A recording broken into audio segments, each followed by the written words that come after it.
ये लैंग्वेज थी, तो हम लोगों को किसान आंदोलन में बराबर एक बड़ा समूह था, मजदूर किसान नीति चलाने वालों का 15-20 लोग थे। एक लगातार ये महसूस हुआ कि ये हम लोग के ऊपर एक डिमांड प्लेस कर रहा है, हम किसान आंदोलन में क्या क्या रहे हैं। और उस वक्त मध्यवर्गीय पृष्ठभूमि के कोई लोग किसान में नहीं थे, अकेला था मजदूर किसान नीति का, कोई भी नहीं था और पूरे देश में कोई नहीं था। तो हम लोग पे डिमांड प्लेस, उसी डिमांड के रिस्पॉन्स में एक सीरीज ऑफ 87-88 से लेकर के तो 95 तक पहले किसान विज्ञान की बात हुई, फिर न्याय संगत विज्ञान की बात हुई, फिर विज्ञान और साइंस और वैल्यूज़ के मेटामॉर्फोसिस, एक किस्म के फ्यूजन की बात हुई। फिर बनारस से इन्होंने प्रेमलता सिंह, शहनाज, 2-3 और लड़कियां, इनसे ये थी बात की, लेकिन इनके साथ मिल करके एक नारी विद्या संस्थान बनाया। उसको किसी अर्थ में जो फेमिनिस्ट एपिस्टेमोलॉजी की बात अंग्रेज़ी की बहसों में रही थी, उसको हिंदी में नारी विद्या के कंसेप्चुअल अपरेटस क्या हो सकता है, उसका अर्थ क्या होता है नारी आंदोलन के लिए और दुनिया के लिए एट लार्ज, उसके ऊपर शुरुआत हुई।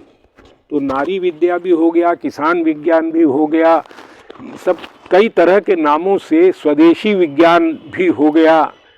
सबसे बढ़ते हुए अंत में लोक विद्या कहीं से आ गया, कहाँ से आया पता नहीं, लेकिन इस पे सब सहमत हो गए कि लोक विद्या अच्छा नाम है इससे। तो तब से लोक विद्या के नाम से ही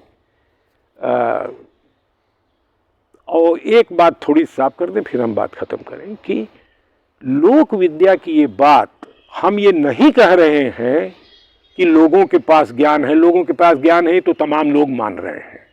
हम ये कह रहे हैं कि लोगों के पास जो ज्ञान है उसके बल पर एक नई दुनिया का निर्माण किया जा सकता है, हम ये कह रहे हैं।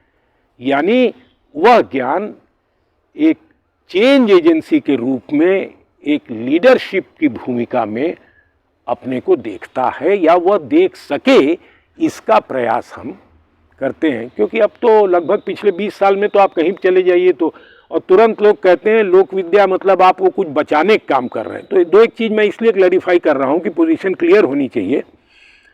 हम लोग बचाने कोई काम नहीं करते और न डॉक्यूमेंटेशन कोई काम करते हैं, क्योंकि हम मानते हैं कि जिनकी विद्या ये है वो इसको बचा रहे हैं जिस हद तक गिवन परिस्थितियों में बचाया जा सकता है। और दूसरा, डॉक्यूमेंटेशन, उनको लिखना पढ़ना नहीं आता है इसलिए डॉक्यूमेंटेशन नहीं हुआ, ये बात नहीं है। ये तो श्रुति परंपरा का देश है, उन्होंने इसे डॉक्यूमेंट करना जरूरी नहीं समझा, इसलिए लिख करके उसको नहीं रखा।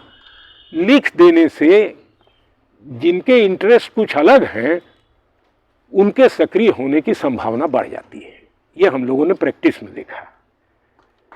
तो मूल बात यह है कि ज्ञान तो है ही, सब मान रहे हैं, बराबर का नहीं मानते हैं। जिस तरह साइंस के हाथ में एक प्रोग्रेसिव समाज के निर्माण का सैद्धांतिक नेतृत्व है, उस तरह से लोक विद्या के हाथ में एक न्याय संगत समाज के निर्माण का, वो खुशहाल भी होगा, प्रोग्रेसिव होगा, सब होगा, लेकिन ये पार्शल कैटेगरीज हैं। एक न्याय संगत समाज के निर्माण का नेतृत्व लोक विद्या में, उसका सैद्धांतिक नेतृत्व देखा जाना चाहिए। अब ये प्रयास है, हम देखने की कोशिश करते हैं और लोग को अर्ज करते हैं। बहुत लोग हैं, हम सोचते हैं अगर यहाँ बैठे लोगों को थोड़ी भी रुचि हो कि इसमें, क्योंकि ज्ञान लोगों के पास है तो अब मान लिया है लोगों ने, साइंस के बराबर है ही नहीं मानते। बराबर है मान लेंगे तो उसका ऑटोमेटिक, उसकी करोलरी होगी, उसका नतीजा होगा कि ये भी मान लेंगे कि वो नेतृत्वकारी हो सकता है। अगर साइंस से हर अर्थ में या व्यापक अर्थों में वो बराबरी का दावा मान लिया जाए तो अपने आप ये बात हो जाती है कि जिस तरह साइंस नेतृत्वकारी भूमिका निभाता है प्रोग्रेसिव समाज के निर्माण में, उस तरह से लोक विद्या नेतृत्वकारी भूमिका निभा सकती है एक न्याय संगत समाज के निर्माण में। इन्हीं बातों को लेके कुछ प्रैक्टिकल प्रोग्राम्स वगैरह यहाँ से वगैरह, जिसमें हम पाते हैं कि कला का जो क्षेत्र है ये विज्ञान वाले हम लोग सब साइंस बैकग्राउंड से आए हुए हैं, इसलिए एक कारण है कि हम लोग को 20 साल लग गए चीज़ को ठीक से समझ में आने में। हम प्रोडक्शन अपरेटस के अराउंड ही मार्क्स पढ़ के आए थे और साइंस पढ़ के आए थे, तो प्रोडक्शन के अराउंड घूमते रह गए और साइंस की प्री ऑक्यूपेशन से उससे तुलना करके सोचते रह गए, नई सोच नहीं बना पाए। हाँ, बस बस बस बस यही बात थी। और ये पूरा ग्रुप, हम सब जितने लोगों के बीच हमारा उठना बैठना था, कुछ दो एक ये तो छोड़ दिए बड़े टाइम से, बीएससी के बाद सोशियोलॉजी करने चले गए, लेकिन इन लोगों ने ऐसा कार्यक्रम वहाँ कर दिया कि फिर साइंस के स्टूडेंट्स को यूनिवर्सिटी लेना बंद कर दिया। एक के बाद एक बीएससी के लड़के जाते थे, टॉप कर जाते थे एमए में।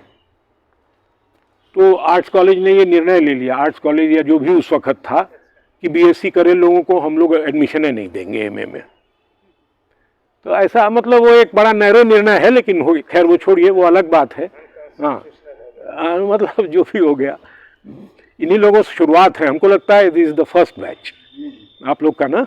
हाँ, ये कई चीज़ों में नेता रहे हैं, तो बात आ गई इसलिए बता दूँ, ये बहुत पुराने नेता हैं। जेएनयू वाले तो जेएनयू का पीरियड जानते हैं ना। आप तो बचपन से मैंने बचपन से जानते हैं। मैं 15 साल की उम्र में